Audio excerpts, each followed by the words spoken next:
Hello, and welcome to this series of The Life of Purpose, where we deal with the I am statements of Jesus. I'm Bill Brunson. And I'm Kip McClure. And we'll be looking at different moments in the ministry of Jesus when he uses a very particular phrase. He begins some description of himself by saying, I am. I am, as we'll talk about this time, I am the light of the world. And what we have to understand is whenever Jesus says that, depending on your translation of the Bible, you may notice that in every moment where Jesus says this, the I and the word am all three letters are capitalized. I am the light of the world, or I am the good shepherd. And the reason for that is when Jesus uses this word, he is saying something that the Jewish people in his day, or in most generations, they didn't use.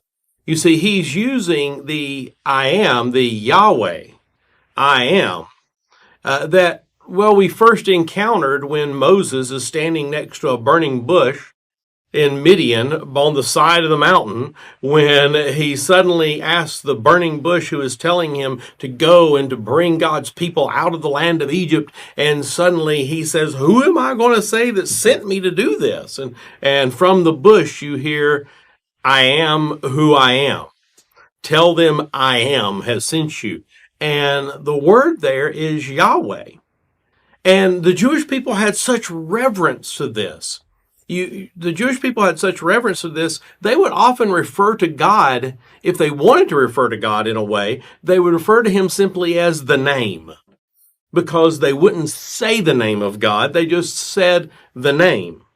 And if you were a scribe and your job was to create the scrolls where the Bible, where you take the Old Testament, all the books of the Old Testament were written in scroll, and if your job was to write the scroll, you would do a cleansing process, and you would work and work and work, writing the scroll until you get the scroll finished.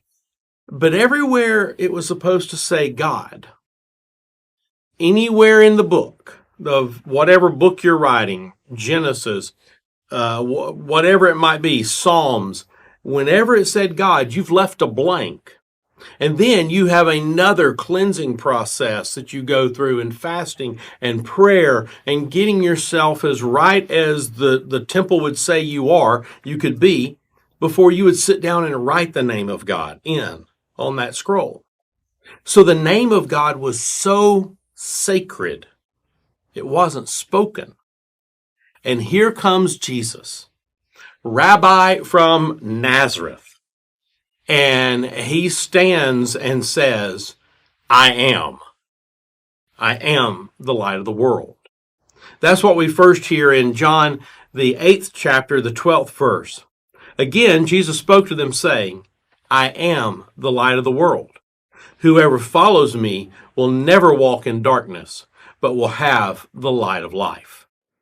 So now there are a couple things going on in John, particularly in this episode, that we want to kind of keep our eyes on. And one is that there's this comparison between Jesus and Moses, the old law, the law and grace. John 1:17 says, the law indeed was given through Moses, grace and truth came through Jesus Christ. And so there's this juxtaposition between the old covenant, the new covenant, which we use the word testament, the Old Testament, the New Testament. And so quite often Jesus is being compared by John to Moses. And, Moses had a lot to do with light. First you had the burning bush going on there. And then when the people were going through the wilderness, you had this fire that would guide them at night. And so light is an important piece of it, and comparing Jesus in light and Moses in light is happening quite often throughout the book. And it's really significant here because this, where Jesus says, I am the light of the world, it takes place at the Festival of the Tabernacles. or the Festival of Booths, or the Festival of Sukkoth, whichever way you want to say it. But that festival called on the Jewish people to travel to Jerusalem and to live in small shelters, to build little tabernacles, little booths, little tents, all around the valley, around Mount Moriah, which was where the temple was built on top of Mount Moriah. And so they would build their little booths to remember when God was bringing them out of the land of Egypt and bringing them through the wilderness, bringing them back to the promised land. And so just as every night there was a pillar of fire that would light their camp and to lead them, well, they would, every night, the priest would go out on the top of Temple Mount, and there were these giant lampstands that were set up. And on top of each lampstand was an enormous bowl of oil and all of these wicks in it. And every night the priest would go up and light each one of those wicks on each of the stands on the four corners of the Temple Mount that would cast the light down into the valley where all of those little booths were, because they didn't have electricity. And then the people would come and they would light maybe a torch from the lights there. The priest would share the torch with the light with them, and they would take it and they would march around the temple, remembering how God had led them. And so it's in that moment where the light is coming from the temple and the light is shining. And you know how even the brightest candlelight, still there's a lot of shadows and all of that from it. It's not like when I was growing up and watching television shows where they would walk in and light one little candle on the table and suddenly it was like the whole room was lit up. It wasn't like that in real life. Still isn't. You light a candle, there's a lot of shadows. Jesus stands there and says, I am the light of the world. And says that whoever follows me will never walk in darkness, will have the light of life. So where this may give you some light, but there's still shadows and there's still darkness. I'm the light of the world, and in me there is no darkness at all. That's a powerful word at the Festival of Tabernacles. And when he says I am, as you mentioned earlier, it's Yahweh, the light of the world. So he immediately gets the ire of the Jewish leaders, because you don't do that. No. That gets you killed. But he was a popular person, and he was a rabbi that was followed at that time by many people. So they weren't sure exactly how to address it. But here he comes off and makes this incredible statement to say, you like Moses? Well, listen, at the beginning, when God said, let there be light, guess what? I was there too. I am Yahweh. Yeah, and my light burns eternal. You know, what Moses did was great, but I am the light of the world in an eternal fashion. And well, that gets an argument going. It absolutely does. But Jesus is saying that what he's going to offer is eternal. And that's the powerful message that's here. The light that he comes to give lasts. In the days of Moses, you received enough manna for the day. You received enough quail for the day. The light was there, and then the light would go away in the morning, but then at the end of the day, the light would somehow or another, at some point in the time, would appear again, but it would go away. I mean, it was always these kind of moments where it would come and then things would go. It was only for the day. It was only for right now.